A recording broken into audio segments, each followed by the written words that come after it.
Good morning, or actually afternoon for some of you. True, everyone. Yeah, it's morning for me. I didn't wake up that long ago. Welcome to the lecture. I'll wait a little bit before actually starting, or I'll give a bit of a preamble before getting into the actual lecture. Um, Last minute, I'm actually considering reshuffling the order in which I do things. Yeah, 8 a.m. Yeah, you're in South America, I believe. Hi, LCO Alex. I think. Oh yeah, one of your games is in this lecture, by the way. You're usually in lectures. I give examples from student games, either in the Nordic Go Dojo or or from my own students' games. This time, I'm doing both. And unfortunately, in LCO Alex's case, you're on the side of the mistake, which you aren't always, but that's how it goes this time. Um, yeah, you make mistakes, and I tell you not to, I guess. Um, hi, Najay. Um, Trademark politeness. How are you doing? Um, Copy director reporting in. I don't understand that if that's a reference. Hi, Siku. Yeah. Okay, so it's nice to see some people here. Um, so today's lecture, in case you don't know, which you might know but you might not know, is actually a sort of follow up. Oh, hi, Garden. Is a follow up to the to my previous lecture on Caveman Go, which I'll recap. I'll talk about that a little bit. And that lecture was somewhat popular. A lot of people seem to like the analogy, so I thought it would be fun to keep the analogy going a little bit and cover caveman thinking, or what I call caveman thinking, a little bit more. At this point, I've forgotten where the caveman analogy started. It's months old. It started in the Nordic Go Dojo Discord, I think, somewhere or another, and it really caught on. Um, and it's an analogy some people find helpful, or at least fun. So I want to talk about Go a little bit through that lens. So the first thing I want to do is recap before we start. Very briefly recap the last lecture. For those of you that haven't watched it, I actually recommend you do. Um, it was an NGD lecture that featured a game between me and Sander. You told me to go caveman. Yeah, yeah, very possibly, very possibly. Yeah, so that lecture, if somebody could actually post the link to that YouTube video in the chat for anyone who's interested who hasn't watched the the video, I think it would be useful to watch at some point along with this one. I see Auntie in the chat. Hello, Marcel. I see Copy Director is a somewhat accurate translation of my nick. Ah, I see Kopia Vasava. You're one of our newest students, so welcome to the lecture. Um, yeah, so thanks for the link, Siku. So that lecture, I talk about Caveman Go. Oh, and Godave also joins with a raid. Welcome.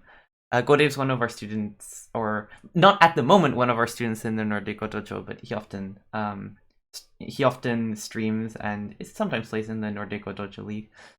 Yeah, so caveman thinking. That's kind of a way of describing a very aggressive mindset. So many players are kind of trying to win with a knockout blow. And the analogy is that you're the caveman with like the club. You want to hit your opponent over the head with a club and like finish the discussion. And that type of thinking relies very often heavily on reading and on aggression. Like many caveman players inherently value aggression and pressure, which is not a bad thing necessarily. And they value reading. They think they're good at calculating. Sometimes they are good at calculating, and they want to like outcalculate their opponent and win that way. And that's definitely one way to win at Go. But the last lecture was talking about a lot of the detriments of being a caveman, and talking about some examples where it goes wrong, which mistakes you can make. That's the previous lecture. This lecture is going to be a little bit more positive. I'm going to be talking about how this kind of thinking of I want to knock my opponent out and I want to just kill something or I want to just cut something, how and when this can be helpful. And before I do that, I also want to talk about a concept which I haven't invented, but I've sort of plagiarized off of somewhere. I heard someone else talking about this concept. I found it super useful, so now I use it. And it's called adjusted advice. So that's an important, like, preface to this lecture. I have some students, and I know some people, that don't need to be told to be aggressive in Go. Like, they are plenty aggressive as it is. They keep an eye out for weak groups. They're looking to pressure the opponent. They're always looking if there's a group that they've enclosed. They're always trying to see if they can kill it. They're already cavemen, right? Or cave people. Those people don't really need to listen to this lecture. Like, you can if you want, but it's not designed for you, if that makes sense. Those people should actually listen, especially to the last lecture, which talks about some of the problems with this kind of thinking that values aggression and calculation a lot. This lecture is actually for a different type of person, or is designed for a different type of player, which is the type of player that doesn't inherently look out for tactical sequence and calculation and aggression that much. Cave feminists would be proud. Yeah. Well, I always think of cavemen as being a somewhat non-inclusive term. Cave person sounds a bit much. So I say cavemen. Men in this case is a gender neutral term. So that's or it is meant as such. Anyway. So this lecture is somewhat more meant for people that need to adjust their internal system to be more aggressive rather than less aggressive. And maybe if you're watching this lecture live or on YouTube, you might have a sense of what type of player you are and how much you need to take this advice to heart. Like, I know some students who really don't need to listen to some of the advice in this lecture. They need to listen to the opposite advice. Yeah, Marcel says, I'm very aware of my weaknesses, but don't look enough at the opponent's weaknesses. In fact, when I was making this lecture, I was thinking about players like you, Marcel, because I somewhat know your playstyle, I somewhat know your thinking, I've met you in real life, and I think that you're the type of player that might benefit from a lecture that kind of espouses aggressive thinking and looking at the opponent's weaknesses more.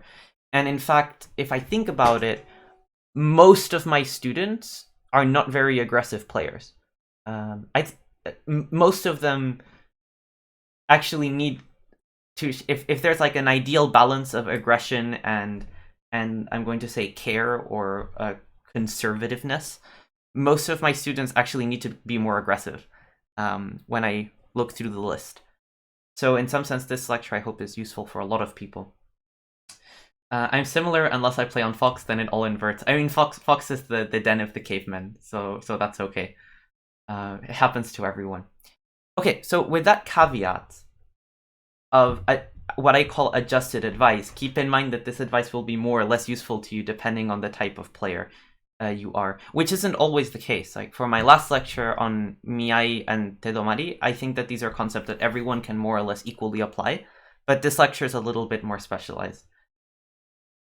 I just try to be sensible, aggressive. I usually I pick fights kind of the wrong way. Ouch. Honte for life, live and let live. Yeah, I that's also a little bit. If you think like that, you might benefit a bit from this lecture also. I mean, not being an aggressive player is fine, but there are some moments when a certain level of aggression is warranted, and that's what this lecture is about. Okay, so I'll get into my first example, and I'm going to tell you guys a story about a certain student of mine. So this student came to me being, I think, KGS 7Q, and this was almost a year and a half ago. And he, well, we started having lessons, we played teaching games, he showed me his games on KGS and in real life, and somehow he played some real life games during COVID, very suspicious. And one observation I was often making is that you keep getting killed. Like, the way you lose games, and I like to do this with my students, I look at why they lose the game, what actually causes them, how do they, when does the game get unwinnable, right? What's the losing move? And I kept observing with this particular student, you keep getting killed.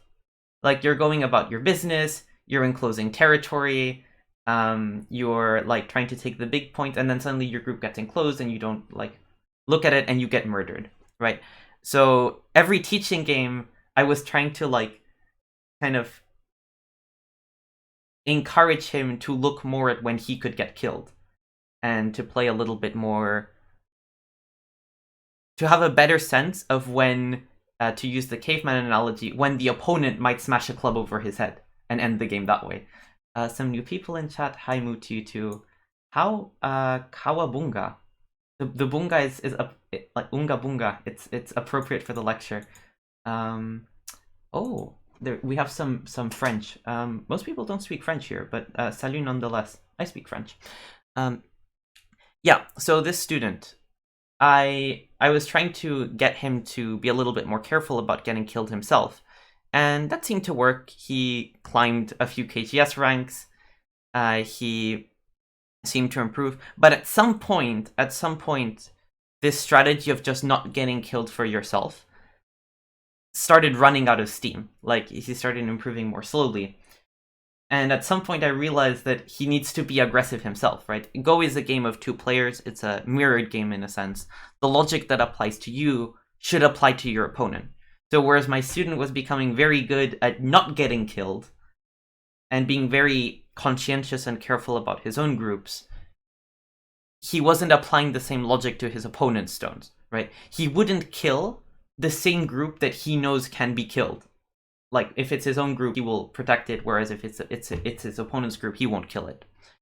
And this was the like story I have with one student where now we're trying to work on him noticing these kinds of opportunities where he can just kill something or cut something profitably.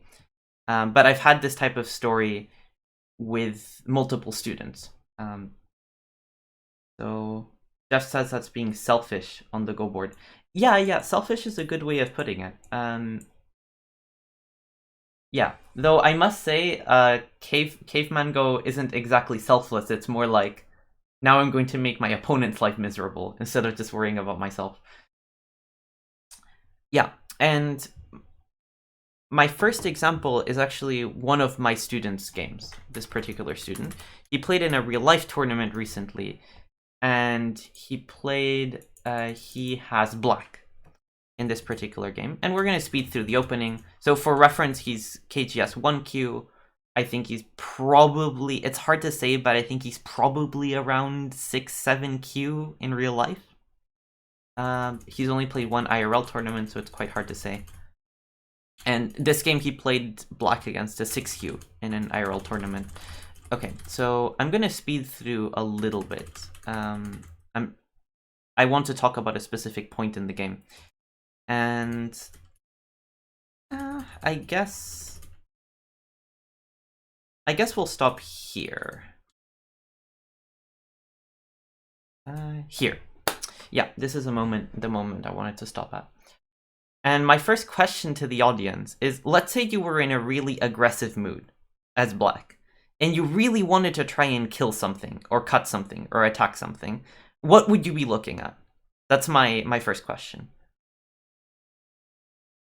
And to me, there are some ideas. Like, this is a slightly right bottom corner. Yeah, that's a good candidate. I've actually played against you specifically. Wait, your NZXT69 on KGS. I've played against you. I know how you play. This, yeah, you don't need this lecture. There's so many weaknesses. Well, just name a few. If you don't need to name all of them. I have certainly some things in mind. So, G9, G8 connection. Yeah, that's actually a good candidate. As black, you could be looking at, there's some funky potential weaknesses around here. I could consider cutting around G8, and maybe I'm trying to set up some miai between A and B, so I'm going to cut one of the groups. And let's say that white protects one of the cutting points, then actually maybe this way. Then perhaps I'm going to cut this way, and your group on the left side is kind of in trouble. Yeah, that's definitely a good idea. S6, S8, G9. Yeah, I think people have mostly identified the best attacking points. One is this cutting point in the center, and one, like the other, is both of these groups are somewhat low on space. So you could imagine like reducing their space and trying to kill them. And you could S9. Yeah, S9 is definitely another option. S9 doesn't work for tactical reasons at the moment, so if you try playing S9 now, you sort of get cut. But it's something you want to play, right? It's something you might want to play in the future. Because if in the future you happen to be able to get these moves in for free, you can imagine such a sequence where, I don't know, you get this move in center, and then you like Hane and you try and kill because white has no space. This doesn't work because you have a problem, but it's definitely something you want to look at, right? You would like to play S9 at some point, if the position allows it. And of course, the other idea is, well, what's with this corner on the lower right? Can I take space? Can I kill it? The answer is no, but it's good to think about it. I think the most salient weakness that white has is actually this one in the center. Because on the right side, we have some things we'd like to do, but I don't think they quite work yet. Even if you... wait, let's go forward a little bit. I think it's possible that some combination like this might work at some point, but I didn't quite see them working yet. The more sharp variation you can go for is just some center cut. And white's very probably getting cut here. G8, I'm afraid that white will counterattack with L2 to gain life in center. Oh, that's interesting. I'm not a fan of L2. Because certainly if you play here, you give white the Hane and center, which is very helpful. And you also give white the opportunity to play J1, which gives some ice space. If J5 is center.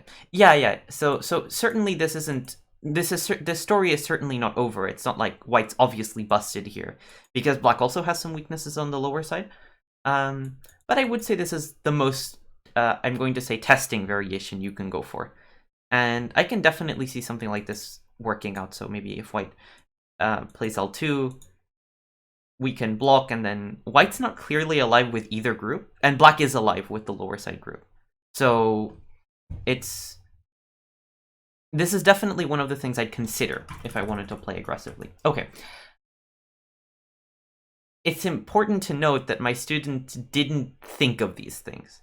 So the way this particular student of mine thinks is he kind of looks at the board and looks at where intuitively the biggest points on the board might be, and he tries to take like some points. These kinds of weaknesses don't actively surface in his mind, at least for white. Now, if we look earlier, we talked extensively in our lesson about these moves that black played a little bit earlier in the game. So my student was talking about how he was a little bit concerned for this group of his on the left side because he couldn't clearly read out if he's locally alive, if he can live by making eyes on the left side. And because he wasn't sure, he really wanted to make sure that he has eyes in the center. Now, as it happens, black is totally fine with this group. Black doesn't need to add a move. Black can live locally on the left side. Black can connect with the Hane at A. Black can take an eye with B. But it's okay that, especially at the EGF, probably 6-7 Q level, if you're cautious and don't want to get killed. I think that that's an okay mindset to have. But I want to call attention to the juxtaposition between the mindset that black had for his stones versus the mindset he had for white stones. Attacking these white stones didn't cross my student's mind. Whereas he very diligently protected some much stronger stones of his own. The syndrome of my group needs 4 eyes, and his group doesn't need eyes. Yeah, so Marcel knows what I'm talking about, because I would say that Marcel kind of has this syndrome. Like, Marcel definitely tends towards being cautious rather than aggressive. And the logic that you have for your own stones is a little bit different to the logic you have with your opponent's stones. Now, the caveman type of player, which is the type of player that we want to learn from in this lecture. That's the purpose of this lecture. We're going to learn from cavemen. And we're going to learn when we need to think like cavemen. The way a caveman thinks about this is actually the opposite. So if you're black and you're a caveman, in the analogy, this group of yours can't be weak, possibly, Black's group. You're just not worrying about it. Sound. Oh, is something wrong with the sound, Go Dave? Or I hope there isn't. I'll find out in a bit. Anyway. Whereas, if you're a caveman as black, you're definitely looking at cutting white here. Definitely. That's second nature. Because you see white has some cutting points. You see white has some... you see white isn't, like, too... you see that white isn't too strong with either group. Your voice gets loud whenever you lean forward. Okay, I'll keep that in mind, thank you. I don't want the audio to be too bad. Okay. Anyway. Yeah, so... Likewise, the caveman has this bias in their thinking, where if they're white in this position, they're going to underestimate what the threat is towards their group. So we're talking about two different types of thinking that players often have. And in this particular case, my student's thinking very conservatively. He's not really thinking about attacking the white groups. And I'd say that's the reason he eventually lost this game. And we're going to go a bit forward and see how this not so aggressive, rather conservative thinking cost him in various moments in this game. This is certainly the first one where white has some weaknesses in the center, and it didn't even cross his mind. Like, that's not what he was thinking about. What he was thinking about was, I want to get this end game. I want to, like, he did peep, but then, yeah, he just played some endgame. White actually protected because white got scared. And then this sequence is actually a bit of a misread from Black's perspective, but I don't think it's a big deal. But yeah, my student was interested in let's connect with A and B, then let's get the S5 endgame, let's get N19 if I can. That was the type of thing that Black was going for. And he missed some opportunities this game. In fact, if we look closely, there's a chance that white's still in trouble if black peeps here. But this isn't what my student was going for, right? So here there's still some very, very interesting aji around A and B being problems. And at least asking the question, peeping and seeing how white answers, I think would be valuable. But this didn't really cross my student's mind. Now, if we go forward a little bit, we're going to see how the potential weakness of the two white groups on the right side becomes relevant later. We've decided it's not relevant now, but it'll be relevant later. So, endgame continues. If I ever make an endgame lecture, I'll complain about how B16 was left unplayed for way too long, but it's not an endgame lecture. So that's not too important. I want to get to the moment where... Yeah, I want to get to this moment. So, earlier we were discussing how white's group here is enclosed, right? It has nowhere to go. It has to rely on living locally, on making eyes locally. And whenever a group is enclosed and doesn't have much space, I think it's worth, let's say, awakening your spidey senses of, oh, I might be able to kill this, or like make a ko, or maybe even just a seki. And I think it's worth thinking about right now. And here I'd have to read a little bit. I'm actually not sure what the status of this group is. I think it's alive. During my lesson with my student, I we looked at some variations and we concluded that white's alive. But I'm not going to vouch for my thinking in retrospect. If somebody could also read this, that would be good.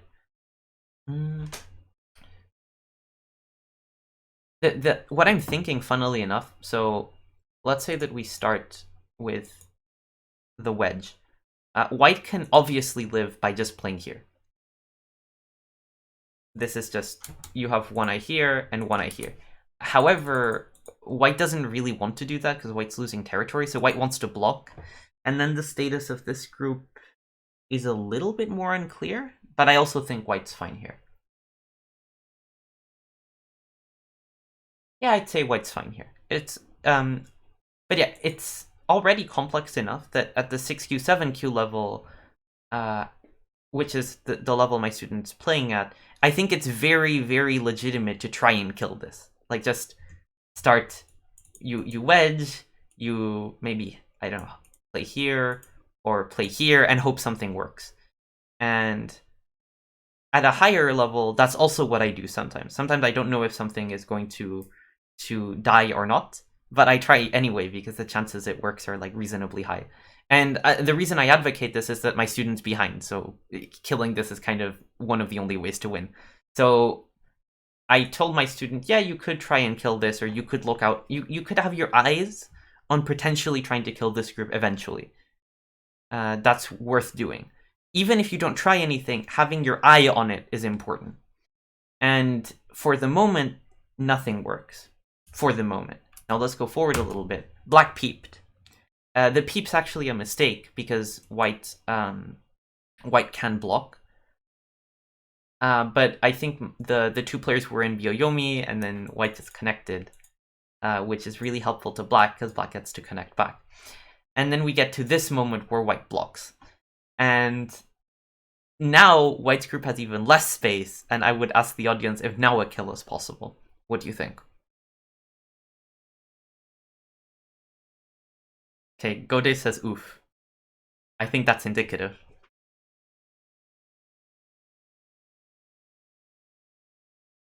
We can absolutely. Yeah. I mean it's obviously dead, right? It's just, yeah, you just play here, play here. You just play from the outside and it's dead. And this is kind of obvious if you look at it from the outside perspective. If you just are told, do this to Mego and kill this group, my student can also do that. The student that was playing this game as black. In the game, my student connected.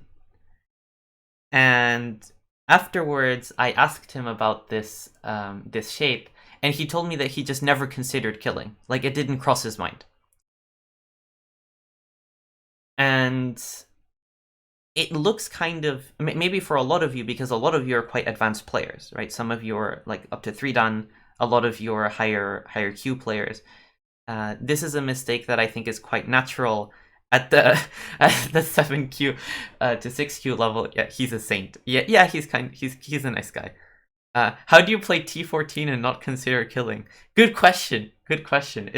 I'll ask him that question myself later. Actually, I have a lesson with this student later today, so I might ask him, or maybe I won't. This was a painful game for him. Yeah. So this looks like kind of an absurd mistake for a lot of you because you're quite strong, and it's like obvious that white's dead here. But I think I found various examples in many different games of situations where there is just a very clear killing or cutting plan that just works, and the player misses it. And I think that in these, and I'm using cases where I don't think the problem is a reading problem. It's not like the calculation is difficult, it's that the mindset is off. And that's the type of example I want to look at, and I want to talk about why this kind of why missing this kind of opportunity can be quite hurtful to your chances of winning games, which is like kind of after all what we're looking for in Go. I don't think this is obvious if you don't look for it. Yeah, so it's not depending on the level, it's not obvious if you don't look for it. Definitely. And I'd say that this is maybe not obvious up to the 3 to 2 to 1 Q level, I think. I think starting at maybe 1 done or so-ish, this shape is just obviously dead. Like here, here, here, dead. But what I want to talk about is that even if it's not immediately obvious, I would suggest that it's useful to look out for these types of situations. Will you play in the Paris tournament in April? I will not. I confess not going for the kills if they're not 100% out of respect. If I'm already losing, then I might try. Yeah, that's a little bit outside the scope of this lecture, because I'm focusing on situations that I think the players playing the games could have calculated nearly 100 to like nearly 100% certainty. But you're completely right that going for plays can be fine even if you're not 100% sure. I'll give you an example. Black's winning percentage in this position, if he doesn't kill the white group, are like approximately 0. Like, they're probably a little bit higher than 0. Black's winning chances, if he kills this group, are 100%. So even trying to kill this group with like a 5% success rate is better than doing nothing. Now, this is a very extreme example. Sometimes going for aggressive variations that aren't likely to work will just hurt your position. So this is a bit of an extreme example, but I do think that it's worth noting that if you're going for a game-ending play like this, like you're just trying to kill something, you don't always need to be 100% certain it works. Conversely, in this lecture, we're looking at situations where the reading isn't that complicated, so I think you can more or less figure it out to a very high degree of certainty. So your comment is correct, it's just a little bit outside the scope of the lecture where I want to take it, let's say. I'm glad you like the example. Okay, so the first thing I want to suggest off of this example is that if you're a player who generally focuses on your own weaknesses rather than your opponent's, and I know I see some of you in this chat already, I think it's worth keeping your opponent's weaknesses in the back of your mind. So in this position, as Black, throughout this game, I would suggest that there's some things you should kind of be keeping in mind. One of them is that White's shape looks a little bit funky over here. Another one is that White's corner is a little bit empty of space, so there's some Sente moves. Maybe you even have missed a Ko. Maybe there's a Ko there and you didn't realize. As it happens, the shape is alive, but it's not so easy to read. Maybe you can play C later and try to kill White's group on the right side. I think it's important to have an idea of these types of weaknesses, because more often than many of you think, your opponent's just going to give you an opportunity to knock them out with a club, caveman style. Now, the problem with caveman players is that they're always trying to hit their opponent over the head with a club, whether it's possible or not, whether it works or not. So some players have this type of bias where playing aggressively when it's unwarranted, or maybe even when it's irrelevant. Say you really want to kill a stone that doesn't matter, right? And my previous lecture on how not to become a caveman actually covers that type of example a lot. So that can hurt you, but if you're not prone to this type of thinking, having your opponent's weaknesses kind of there, percolating in your mind, can be very useful. Marcel says, even if it's even, or if you're ahead, if you kill, that's match point. If you don't, game continues and you might mess up later. Yeah, so the key point is that some kills, if you fail, also cost you the game. So that's a little bit... It depends on the kill. So I think this example in this game, even if the game were even, trying to kill here is a reasonable attempt, because if it doesn't work, then you're not going to lose that many points. It might not matter to the end result of the game, even if it's close. But this really depends on this is really a case-by-case thing. It's generally, I'm not too big of a fan of going for plays that you're not sure work if they have a drawback, right? If them failing decreases your chances of winning, then it's a little bit of a different discussion. Okay, so with what we've said so far in mind, I want to look at some more examples. And what I want to do is go through some recent Nordic Dojo games and student games, and I'd like to help you keep in mind the weaknesses. We're going to play from the perspective of one side, that it is, spoiler, eventually going to have an opportunity to just finish the game. And or get like a huge advantage. And we're going to keep the weaknesses of the opponent in mind and wait for like a moment where we can use it to just get a huge advantage. So okay, so that's what's been killing a few of my games. Playing detective for no reason went ahead. Yeah, playing detective is, if I understand the term correctly, is dangerous. Because if you're always looking for opportunities, then you might see some that aren't there. So, and if you're doing that, then the previous lecture on how not to become a caveman is probably quite good. Okay, so this particular game... Wait, which example went second? Okay. Yeah. Okay, this one's a pretty simple example. Or like a short example. And this is a Nordic Dojo game, which I reviewed maybe like a week ago, 2 weeks ago. And it's between a 4Q player and a 6Q player. So, yeah, average 5Q level player. And I'm going to skip forward a little bit.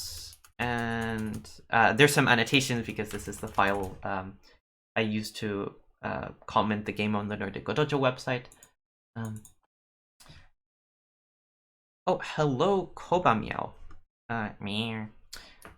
Yeah, so for now, we're going to go a little bit forward. And this is the first move I want to mention. So C8 clearly has an ulterior purpose other than taking points. Or not clearly, but there's an implied threat or an implied idea that white has. And it concerns cutting some black stones. I guess it's somewhat obvious when you put it that way. And the idea is to go for d6 eventually. And whether d6 is a good move is a whole different discussion, right? So the cut exists. Is it a good idea? That's our next question. So c8 is a move made by Don Quixote. I'm Spanish and I still don't understand that reference. I'm sorry, I'm illiterate. Or more like I'm illiterate in Spanish. Yeah, so what happened to my hair? I tied it up. Anyway, so let's say that black jumps here. My question is, do you want to go for this cut? The first thing we have to note is that the cut exists, right? That's a useful thing to note. Do we want to go for this cut? What does the chat think?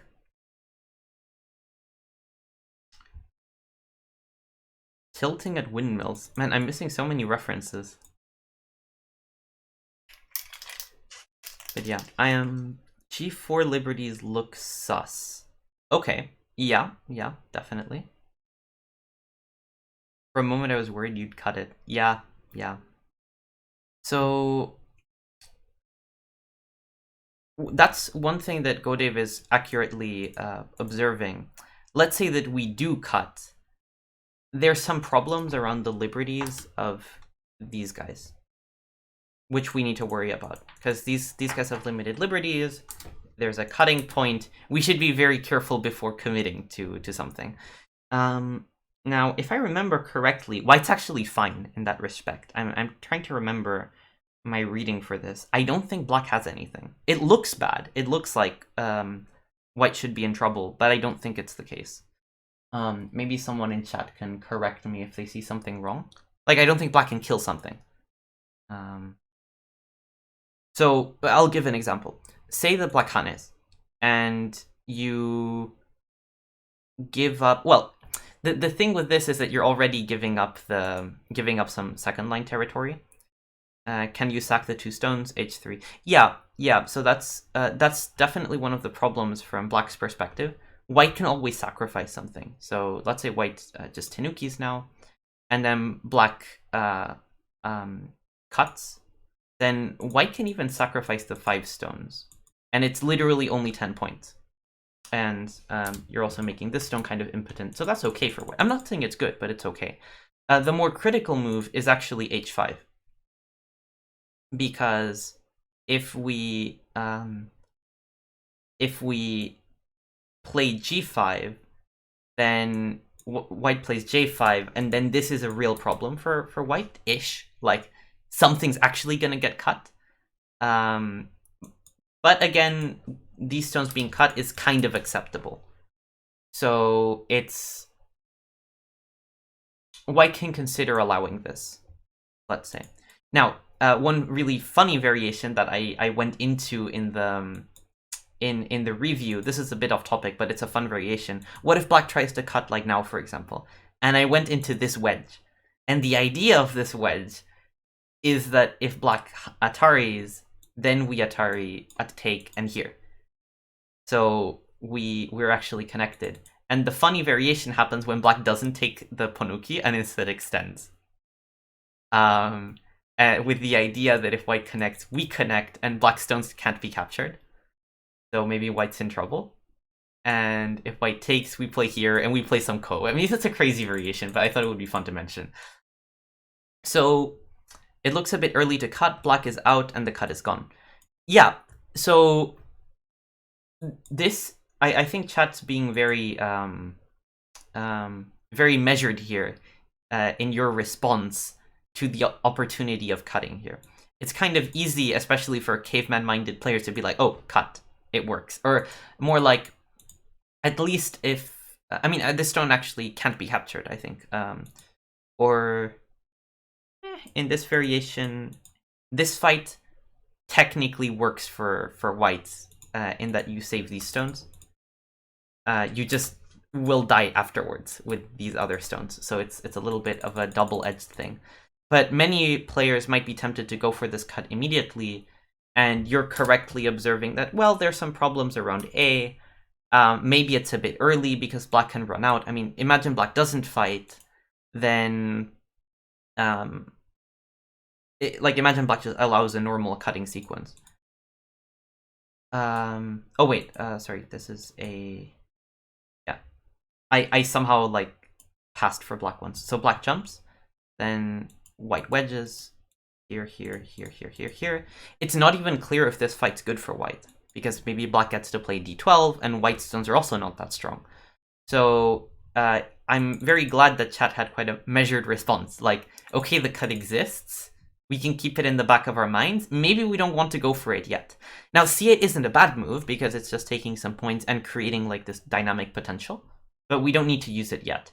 Now let's go forward a couple of moves. Black peeped at j5, and j5 is quite an unfortunate mistake for a couple of reasons. One, sorry, what I think black did was that he thought that nothing works against these white stones, and said, well, if nothing works, then I might as well get this center move. This exchange strengthens white very significantly. Now that there's no cutting point at all, white's shape is much stronger, and that's going to become relevant in, like, about 2 moves. So we can see that this option of cutting at d6 is becoming more and more appealing to white. In the Don Quixote... Oh, I see. The reference I missed before is being explained. Ah, I see. Fighting against windmills. Okay, fair enough. Yeah, I actually like the reference. It's a pity I didn't see it. Thank you. Yeah, I should read Don Quixote someday. My father's been telling me to read Don Quixote for like 10 years, but yeah, I haven't read it yet. So anyway, so this black exchange, pretty hurtful, and we're going to see precisely why in like a little bit. Black, for the moment, doesn't really take stock of this weakness. Black just goes about normal life. And these exchanges that black makes they're also making white's cut at d6 more powerful. Because remember how in some of the previous variations, in some previous variations, say black jumps, which is what black did in the game, and then white cuts, and then black just allows white to cut. Black doesn't like fight back or something. Then there were some problems around black playing here and counterattacking, right? That's not a problem anymore because white can just connect because of these stones. So again, these two and these black exchanges hurt his position in a somewhat difficult to see way. Yeah. So white was very good about this. I think white was very accurate because now white went for d6. And we can see that from creating this weakness at a time when it's not quite useful, but it might be useful later, black's exchanges made it useful shortly. And to be fair, I'm not sure if white is as good as he looks here. Because imagine black had just tenuki'd or jumped here. We were talking about how this cut is probably not a very good idea yet. Maybe white would have gone for it anyway. Like, in a sense, black didn't give white an opportunity to be patient, because black made a threat. Then black played some sente moves. And then at the first opportunity that white got, white played d6. So we don't know, we never examined the counterfactual of black not making these exchanges that make d6 a good idea. And maybe white would have gone for the caveman cut at d6, whether it's good or not. That we don't know. As it happens, white's play looks very, very good. Because white created this weakness and used it at the right time. And that's why it's beneficial to have your opponent's weaknesses in mind. Even this move, I think, is quite a good move practically, because it's taking some points, it's building some area, and it's leaving this little thing for later. You're not really investing anything into this cut, you're just aware that it exists and you might want to use it at some point or another. So I thought that this was a nice example of white turning on the caveman at just the right moment. And in the game, we can go forward a little bit in the game. White's, like, after black connects with c5, which is also a nice move, white can just connect this way, and then black is just cut. And black is quite weak in the center, because now white is really, really strong with all of these stones. And the cut is just okay. It's a good cut to go for as white, because, like, the black group is stranded. Now, an interesting little thing about this game is that white kept going for caveman variations. Like, white kept playing very aggressively by trying to cut even more with f8, and this was actually a mistake. So, interestingly, even though white found a nice cut in the first place, white sort of overdid it, which is worth noting, right? Just like we're talking about how when going for the one cut that you want is a good idea and works, we can also talk about when it doesn't work and when it's dangerous. So we can go forward a little bit. Once white cut at f8, then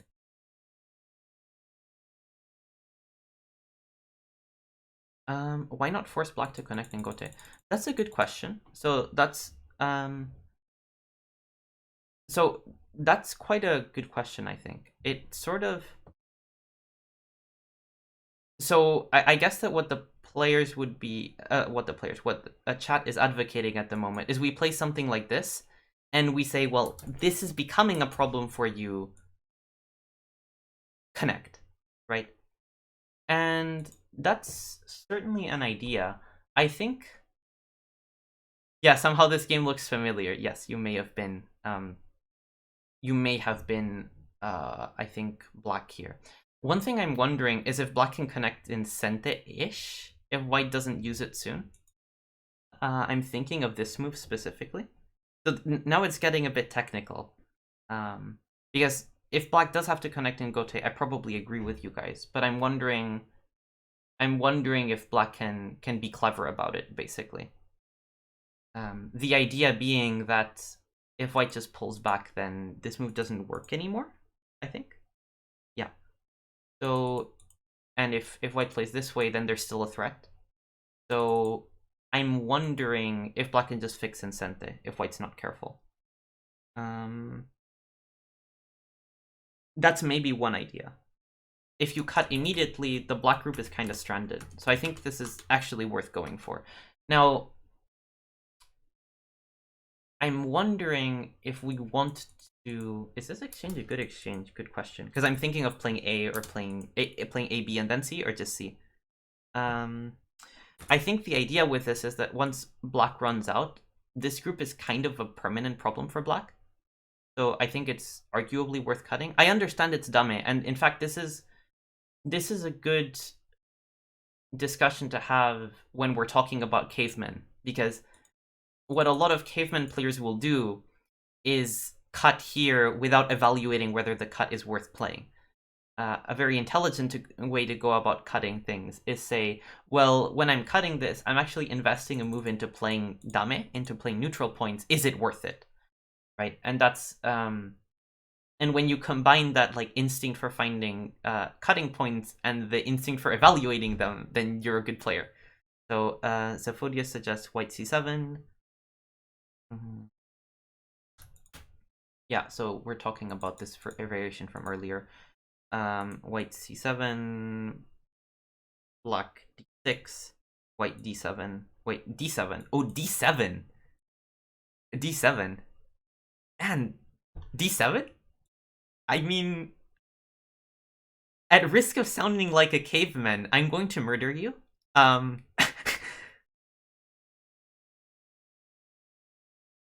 Man, D7 is a move I didn't even consider.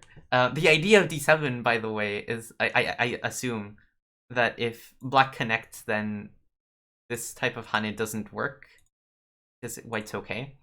But it also leaves some different problems, like the black can cut. So I would even cut immediately.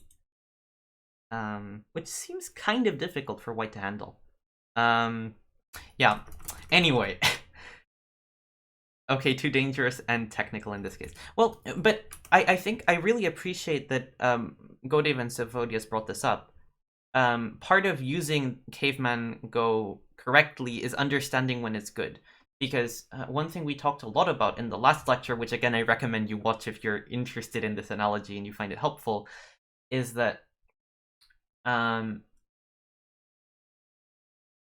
very often aggressive players will just cut something and it's not relevant.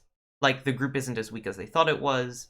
The threat they're making is just not that important.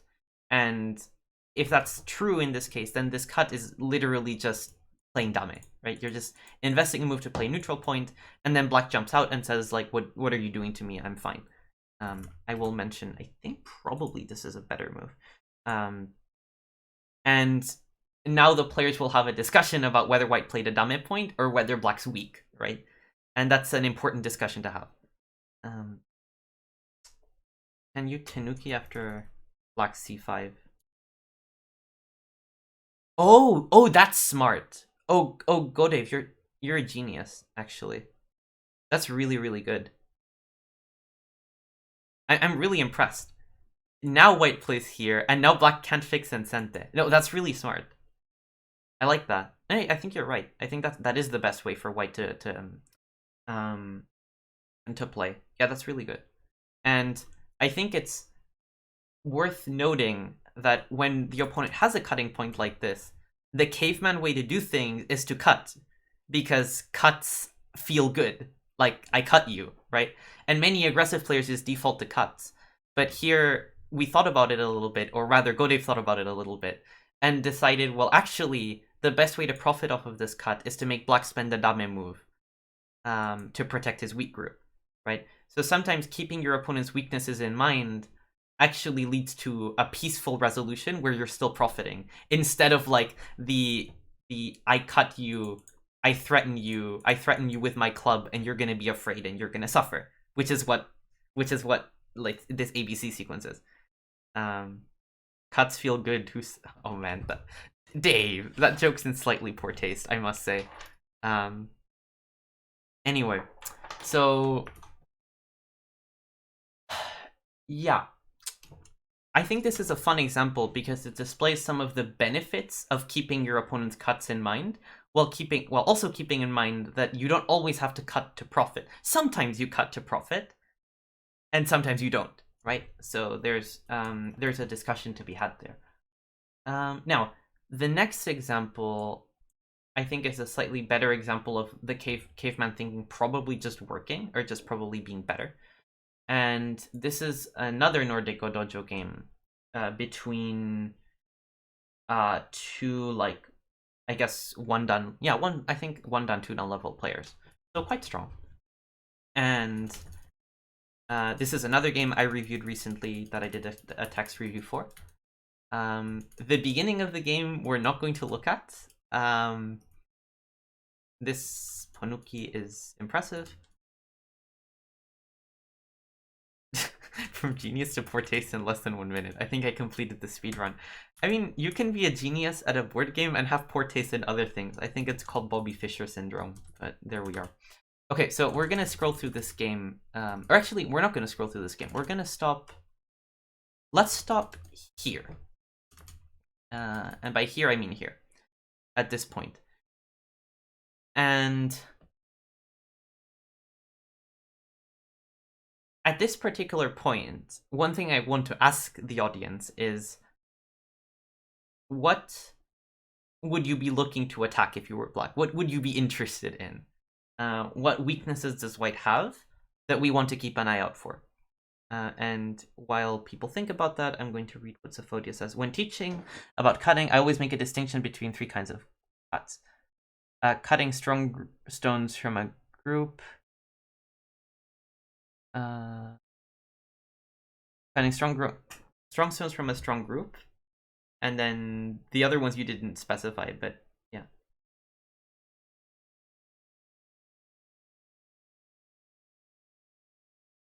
Harass top left and bottom left. Interesting. Okay, Godave came up with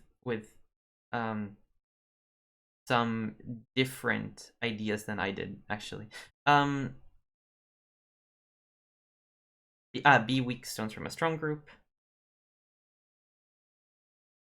Yeah, so Phodius's point, I think, is quite good, which is that when you go for cuts, they're not always good. So classifying them into different categories is a good way to like build heuristics for whether it's worth it to go for a cut. So I think that's a good piece of advice, actually. You should lecture on cuts, by the way. Okay, so back to this particular game, and we're looking at what threats black might have. Gore has suggested this group, and R7 is something I would be thinking about too. Okay, R7 is more of an endgame thing, I would say. It's not so much because white's pretty strong on the right side. White has plenty of eyes. White even has territory. I don't think that's where we're looking to be aggressive, right? So if you play something like R7, you might get some endgame, maybe. So let's say like this. You might get this endgame, and then white will probably connect, and then you have some weaknesses you have to protect, so maybe you play here.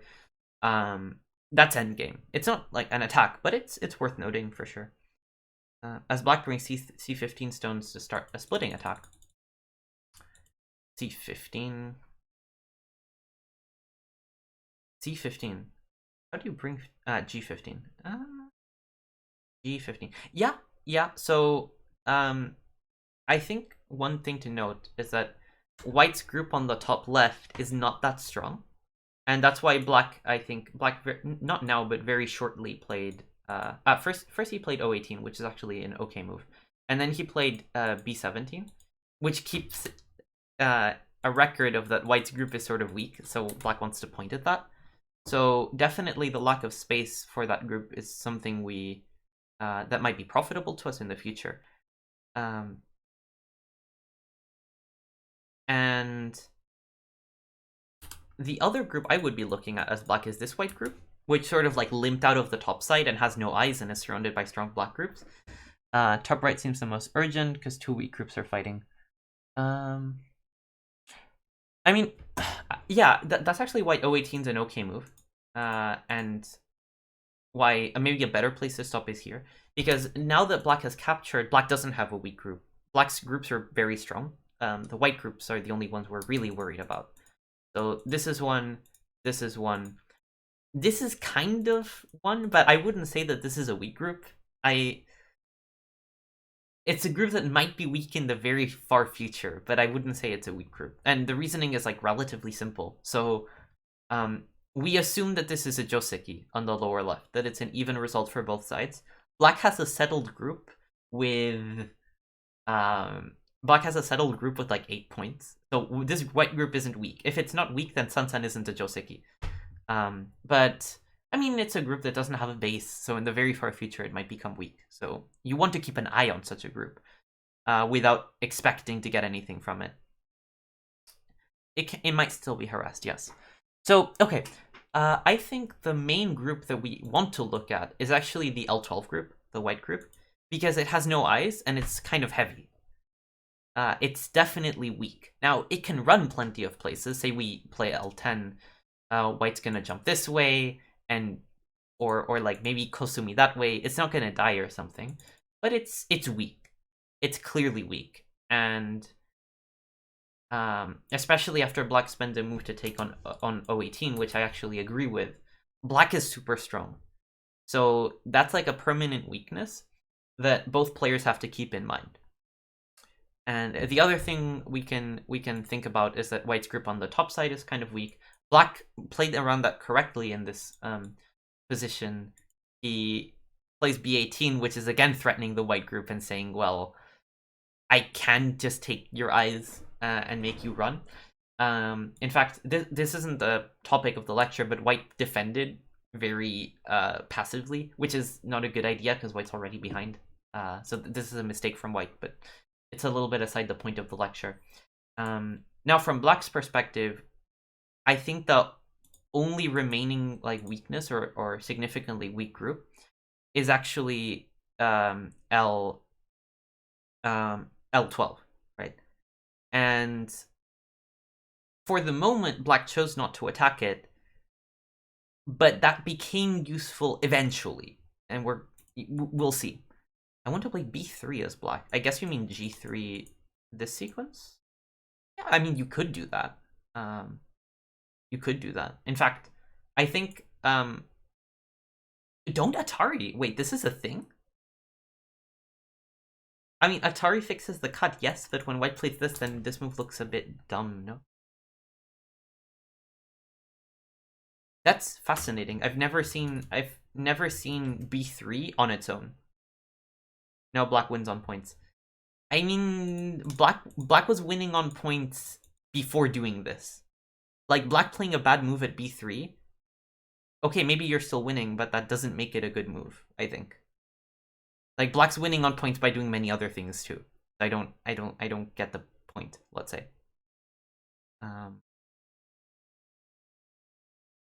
Like, Black's winning, I can say now Black wins on points in any situation here, because Black's just really good in this game. I want to threaten pulling my club by cutting at f4. I mean, cutting at f4 is, yeah, I mean, you can do this. And in fact, it's what Black did. Yeah.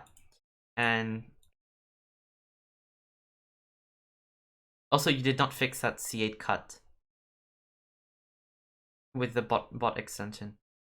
Yeah, I guess. I mean, just from my perspective, I'm really surprised by a way to play's logic here, because I just don't see whatever Black does here. I don't see why b3's like a good move.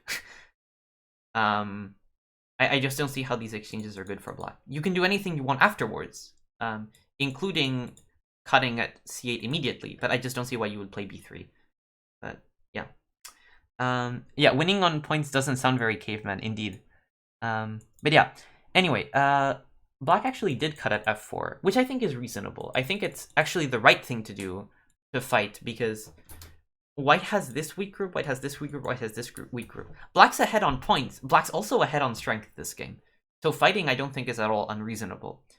Yeah, so if we go forward a little bit, I don't want to look at this fight too closely. White's really badly behind, so White did play aggressively here, which is the right thing to do, and tried to fight. And then Black was very flexible. Black just fixed the left side, and we get to this position. This position, yeah. And I wanted to talk about this moment, yeah. Up until here, in the text review I made, I said, okay, Black's doing great. Black's playing really well. Black's preserved his lead beautifully.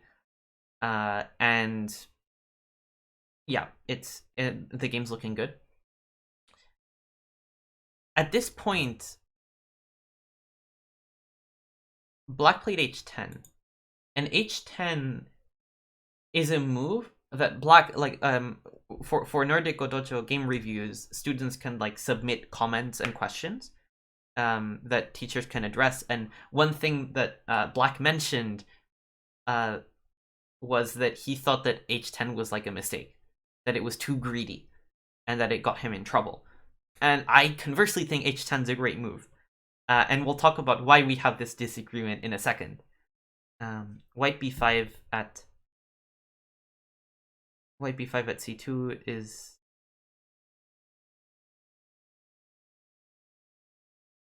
White b5 at c2 is a thing, it may be too technical. Yeah, that's a bit too technical for this lecture, though you're probably right. Yeah. Instead of this, White could consider cutting first earlier, but it is a bit technical. So anyway, going back to the point in the game, yeah. Here, Black played h10, and I really praised h10. I like the move. I don't like the reason Black played it. And in fact, Black got in trouble down the line because of this move, and because of the way that he played this move. But in itself, I think it's a good move. Why? Because it's looking at some weaknesses of White's. So there's a cut at A, and there's this weak group at B, and you're kind of throwing White's stones off kilter. I like this move. And in fact, I said any move around this area would be fine. I think these moves are all okay. You're reducing White's center, you're pointing at some weaknesses, very reasonable. Black's comment was that probably this move was too greedy, and that this stone got attacked and like got weak. And White being behind, remember that White's pretty badly behind, White tried to cut the Black stone and attack it. And in this particular moment, White's trying to attack, but White's not the one that should be attacking, in a sense, in this position. And here's where I'd like to ask the audience what you would do as Black, because I think that there's a kind of aggressive variation that Black can play that just puts White in trouble, I would say. And in the game, Black played a more passive move, and I think didn't take a very good opportunity. Eventually, Black got really weak. A13. Push. Okay, so we have push up. We have a vote for pushing up. I guess you mean J12. We have a vote for K13. And what are the ideas of these moves? Well, we're basically trying to cut these stones. I think that's what you're going for. And I would definitely support that. So White has this kind of potato surrounded by Black stones. And keeping an eye out for when this can be attacked and harassed is very useful. Very useful. I agree. So I'm not sure about pushing up. I think that's probably also a very fine move. The move I had in mind was just peep. Because if White connects, then my next move is just here. Or you can play many different ways. You can also play here. And what Black's doing is that he's using these stones as leverage for his stones in the center, and he's saying, "You're not. I'm not weak. You're weak. You're in trouble." And keeping in mind the weakness of these White stones is very helpful to Black in this situation. Potatoes have skins. I have skin. Maybe I'm a potato. Yeah, back to genius. You should take a logic course. Go, Dave. Anyway, so I think it's pretty clear here that if Black turns on the caveman brain for just a second Black sees that white's weak here, not black. Caveman go bonk. Yeah. The analogy of the caveman is like you want to smash your opponent over the head with a club, and you want to like threaten to do that all game. And the point of this lecture is actually to point out some situations where that type of thinking is helpful. And I think here, specifically, black threatening the white group and cutting the white group is undoubtedly, or I mean, you can doubt it, that's fine. In my mind, it's pretty clear that that's the right way to go. And what happened to black was that black had this mindset. This is my interpretation, and black's actually in the chat, so black can correct me if I'm wrong. Black had this mindset: I'm ahead on territory, I'm better, I'm getting attacked, I just need to live with this group. And black just connected, allowed white to connect, and then in the next few moves, black created this weak group which he had to like babysit for the rest of the game. And then this group almost died, and there was a ko, and then there was another ko, and eventually black actually lost, which was really unfortunate because black played really well for like the first 100 moves of the game. Then again, white played really well for the last 150 moves of the game. So there we are. I just need to make my group heavy and then live. Oh man, that's brutal, Go Dave. That's a brutal way to put it. And the point I'm trying to make is that a certain type of player in this position wouldn't be thinking of these black stones as weak. They would be thinking of the white stones as weak. So white's assessment was on spot on here. Yeah, what white did here was fine. White's behind. White needs to start stuff. White needs to play aggressive. What white did was fine, and in fact, in this particular game, I took some time out to praise white's play. In the second half of the game, from this point on, white played super well. It was really well played. No, black's ahead. Black is really ahead here. Both groups are weak, so it's natural to fight. I would say that white's clearly weaker in the sense that white's heavier. So if I'm black here, it's rather clear that these stones of blacks are expendable. C and D are expendable. White's group is not expendable. Like, that's a lot of money. So, for example, if we peep here and white trades, that's fine for black. That can't be bad. Because this center territory, okay, white has a nice shape, but what the center territory actually looks like is, well, black reduces, black reduces, black reduces. I mean, it's like 10 points. It's a little bit more. White gained like 10 to 15 points in this area. And black definitely gained much more than that on the top side. Because you basically got to play A for free, you got all of those stones. So it's true that both stones are weak, but because white's heavy, white's the one that has no negotiating chips in this fight. And black basically got in trouble because he was playing conservatively, and just like this one moment where he could have turned on the caveman brain and just been, well, I cut you and you're weak, which is what many aggressively minded players would just do. That would have been very, very helpful.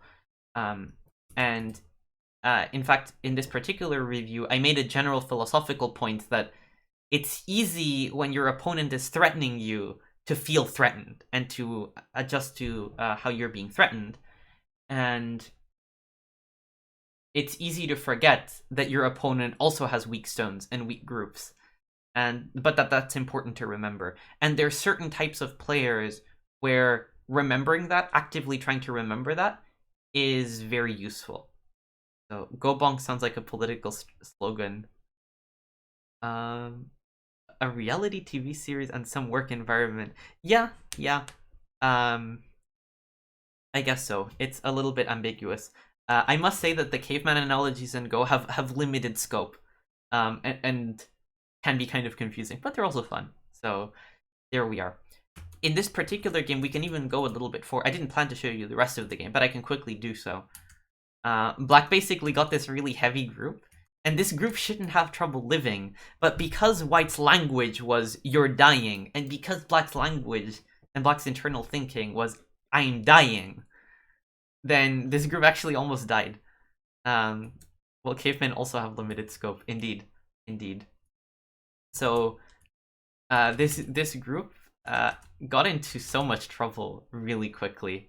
And you can see that now it's like this huge dragon. It has only one eye. And I go into some variations. This group is actually still, you can still live it, interestingly enough, by playing aggressively against white's cutting points and playing aggressive. But already it's much harder, and black ended up dying with this whole thing really painfully. Yeah, and then, I mean, the story of this game actually doesn't end there, because white sort of made a misread, an understandable misread. It was pretty complicated.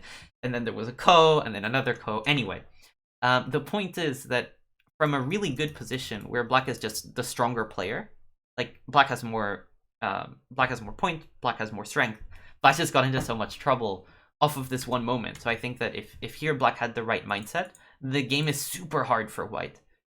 I actually annotated this variation in my review, and I said, well, the only thing white can do is just run here, and then white's weak, white center is busted, so black's doing really well. So yeah, that was the actually not the last example I had in mind. I did have one more, but it's kind of late, so I won't go into the last example. I want to recap a little bit what this lecture is kind of about. Let's say I want to make it a little bit of a conclusion. I want to wrap up, and then I want to open it up to you guys if you have any questions to finish up. I want to emphasize that some players already naturally tend towards aggression, and I don't need to tell them, they don't need to be told to look out for their opponent's weak groups. Like, I have students, and I know players that see this white group and are salivating to attack it. They're never going to forget that it's weak, ever. That lecture isn't for those guys. Or, I mean, that can be for you, but it's not as useful, and it's not designed for you. It's actually for players that tend to focus on their own weaknesses a little bit and look at the safety of their groups, which is definitely what the mistake that black made this game. So we can talk about how here black listened to white's threats and took care of his group, and turning on the caveman brain 1 second and being like, I'm not weak, you're weak, I'm going to threaten you. That type of thinking would have served black extremely well here in this particular situation, and in some of the others that we looked at, where the cutting sequence or the killing sequence just works and is just good. And I would suggest, if you're someone that's often missing killing sequences, like say you enclose an opponent's group and you just miss a kill, or there's a group where the status of the group isn't clear, you can win by killing the group and you don't even try to kill it. I would suggest that you do keep these kinds of ideas in mind. So notice when your opponent has cutting points. Notice when your opponent has a group that doesn't have two eyes, that or a group that might be particularly weak. Notice your opponent's weaknesses. You don't need to use them immediately, but they might be useful. Conversely, to some more aggressively minded players, I need to give the opposite advice, that you need to calm down sometimes. You're looking at weaknesses too much, you're seeing weaknesses that aren't there, you're overestimating your reading capabilities, you're overestimating the inherent value of aggression in the game. So I basically can give opposite advice to different players.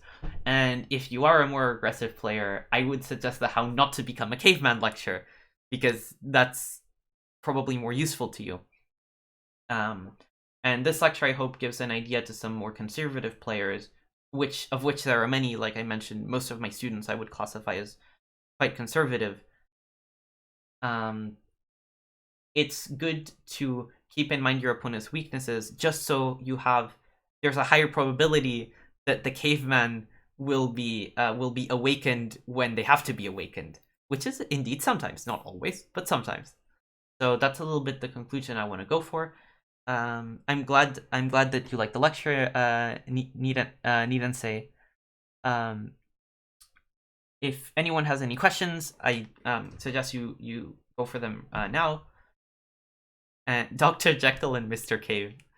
Yeah. Great lecture. Why, thank you. I'm really glad, by the way, of the input that you gave, Zephodius, on remembering to evaluate the value of a cut.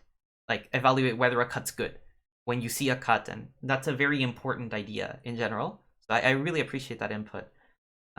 Thanks for giving me some credit, at least. Thanks for the lecture. I mean, good game. But for reference, Najee is white in this game, so yeah. I mean, I'm giving you credit for the second half of the game. Giving Black this Ponuki, we have to talk about that sometime. On the other hand, the second half of the game was really, really good from you. Very well played. So, yeah. Yeah, and okay, so if there are no questions, I think it will be time for me to go off. Yeah, I was going to mention, for those of you who don't know, Nordic Go Dojo, we are a Go school. You can subscribe and you play games against other students, and we teachers give text reviews of the games, and also by being an NGD student, you actually sponsor these lectures, and we make them every 2 weeks, every Saturday at this time at 1 p.m. Eastern European time, and you can sponsor those by subscribing, etc. So if you're interested, you can check out the Nordic Go Dojo website. If you're not interested, the Nordic Go Dojo website also has some interesting content, like just for free too. So that's also an idea. Yeah, Caveman Part 3 might come eventually, indeed. But yeah, with that said, I will be off. Thank you very much for watching, whether on Twitch or on YouTube, and see you sometime.